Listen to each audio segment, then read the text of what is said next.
11월 11일부터 16일까지의 한 주간의 큐티 가이드를 시작하도록 하겠습니다. 이번 주 본문은 출애굽기 25장 10절부터 27장 8절까지의 말씀입니다. 하나님이 우리에게 주시는 말씀을 깊이 있게 묵상하며 하나님의 은혜를 누리는 한 주가 되기를 예수님의 이름으로 축복합니다. 이번 주 본문은 이렇게 크게 세 부분으로 나누어서 볼 수 있습니다. 첫 번째 장면은 출애굽기 25장 10절부터 22절까지의 내용으로 언약궤와 속죄소에 대한 내용을 담고 있으며, 두 번째 장면은 출애굽기 26장 전체의 내용으로 1절부터 37절까지의 내용 안에는 성막의 구조와 휘장에 대한 내용이 담겨져 있습니다. 마지막으로 세 번째 장면은 출애굽기 27장 1절부터 8절까지의 내용으로 번제단과 성막의 뜰에 대한 내용이 담겨져 있습니다. 이번 주 본문에서는 이 성막과 그 안에 들어갈 성물들에 대한 구체적인 지침을 담고 있으며, 이는 하나님과의 교제와 예배의 본질을 깊이 있게 이해하게 하는 중요한 의미를 가지고 있습니다. 이 말씀을 세 부분으로 나누어서 언약궤와 속죄소, 그리고 등잔대와 떡상, 그리고 번제단과 이 성막의 뜰에 대해서 묵상을 하고, 주어진 묵상의 내용을 통해 하나님을 깊이 있게 경험하는 시간이 되기를 예수님의 이름으로 축복합니다. 먼저 첫 번째 장면입니다. 출애굽기 25장 10절에서 22절은 언약궤와 속죄소에 관한 내용으로 이루어져 있습니다. 하나님께서는 이스라엘 백성과 그 약속을 담은 십계명 돌판을 언약궤에 보관하라고 하셨으며, 이 언약궤는 하나님의 임재와 거룩함을 상징하고 있습니다. 하나님께서는 속죄소에서 백성의 죄를 덮어주고 그들과 화해시키는 은혜를 베푸셨습니다. 묵상을 하시면서 하나님의 거룩함과 임재를 기억했으면 좋겠습니다. 언약궤는 거룩한 하나님께서 이스라엘 백성과 함께 하신다는 상징입니다. 언약궤는 금으로 덮여 있고 성막 중심부에 위치해 있으며, 백성들은 그곳에서 하나님의 임재를 경험했습니다. 우리의 일상 속에서도 하나님의 임재가 함께 하고 계시며, 우리는 거룩한 마음으로 살아가야 합니다. 하루를 시작할 때에 하나님께서 나와 함께 하신다라는 이 사실을 떠올리며 나의 말과 행동이 하나님의 거룩하심을 반영하고 있는지 생각해 보셨으면 좋겠습니다. 하나님께서 함께 하신다는 사실을 잊지 않도록 우리는 하루 중에 아주 짧은 시간이라도 우리가 기도로 하나님을 의식하고 하나님께 감사드리는 시간을 가지면 좋겠습니다. 두 번째로 이 속죄의 의미를 깊이 있게 되새겨야 합니다. 언약궤 위에 있는 속죄소는 이 백성의 죄를 덮고 하나님과 화해하는 자리입니다. 이는 예수님께서 우리를 위해 십자가에서 피 흘리신 구원의 은혜를 예표하는 것입니다. 예수님은 이 속죄의 희생으로 우리 죄를 덮으시고 하나님과 화목할 수 있는 길을 열어주셨습니다. 이 진리를 묵상하며 이 죄에 대한 자각과 회개의 시간을 가져야 합니다. 하루 중 저녁이나 밤 시간에 시간을 정해놓고 하나님께 회개의 기도를 드리며 나의 잘못과 연약함을 하나님께 솔직히 고백하시면서 하나님의 용서와 사랑을 되새기며 그 은혜에 감사하는 마음을 가지면서 우리가 그런 시간을 보낸다면 우리는 더욱더 거룩한 삶을 추구하게 될 것입니다. 세 번째로 하나님의 말씀을 삶에 새기기 위해서 우리는 노력해야 합니다.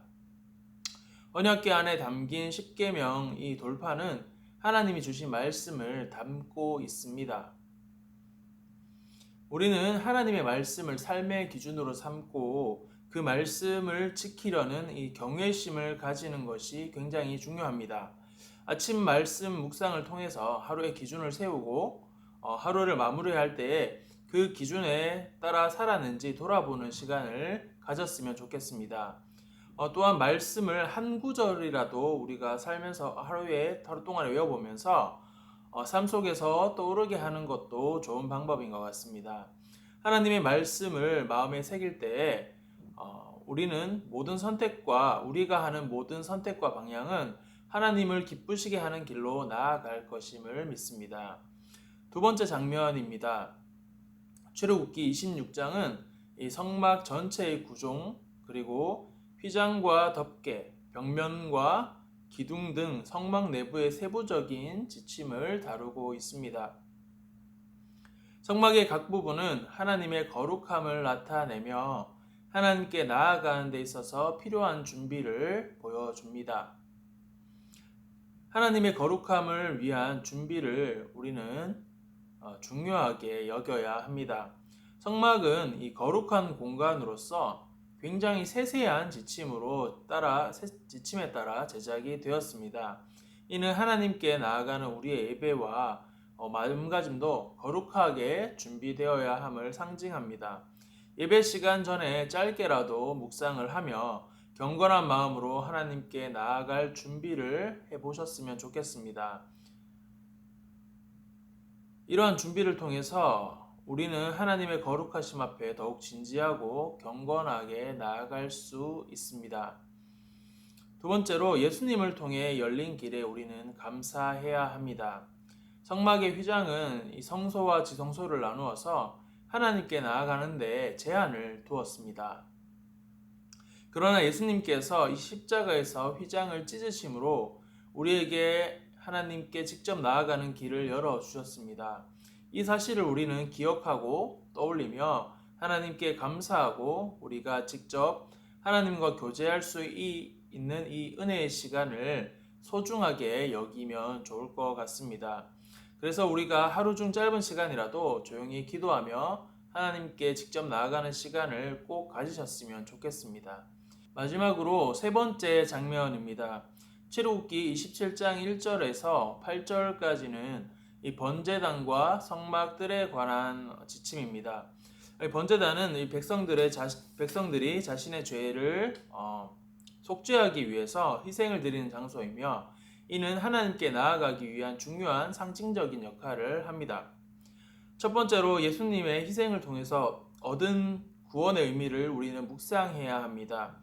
번제단은 죄사함을 위한 희생을 드리는 장소이며 예수님께서 십자가에서 우리의 죄를 위해서 희생하신 것을 상징하고 있습니다. 우리의 죄를 대신 짊어지신 예수님의 사랑을 깊이 있게 묵상하며 그분의 희생을 감사하는 마음을 가져야 합니다. 하루를 마감하며 짧게라도 예수님께 감사하는 시간을 가지셨으면 좋겠습니다. 예수님의 희생 덕분에 우리가 죄사함을 받았다는 사실을 기억하며 그 은혜를 되새기고 그 사랑에 보답하는 삶을 살겠다는 결단을 묵상을 통해서 하셨으면 좋겠습니다. 그리고 하나님께 나아가는 길을 소중하게 여겨야 합니다. 번제단은 백성들이 하나님께 나아가기 위한 첫 번째 단계입니다. 예수님께서 우리를 위해 이 길을 열어주셨다는 것을 우리가 다시 한번 상기하고 언제든지 하나님께 나아갈 수 있는 은혜에 감사해야 합니다. 하나님과의 교제를 소중하게 여기며 바쁜 일상에서도 하나님의 임재 앞에 나아갈 수 있음에 감사하며 매일 한 번씩이라도 하나님께 기도를 드리는 시간을 가지셨으면 좋겠습니다. 한 주간의 말씀을 깊이 있게 묵상하며 묵상을 통해 하나님의 임재와 거룩함을 매일의 삶에서 깊이 있게 체험하고 예수님께서 열어주신 은혜의 길을 감사하게 여기는 자세를 우리는 유지해야 합니다. 우리의 예배와 삶이 하나님을 경외하고 그분께 순종하는 모습으로 가득한 한 주가 되시기를 예수님의 이름으로 축복합니다. 이어서 교회 공동 기도 제목을 올려드립니다. 함께 마음 모아 기도해 주시기를 부탁드리겠습니다.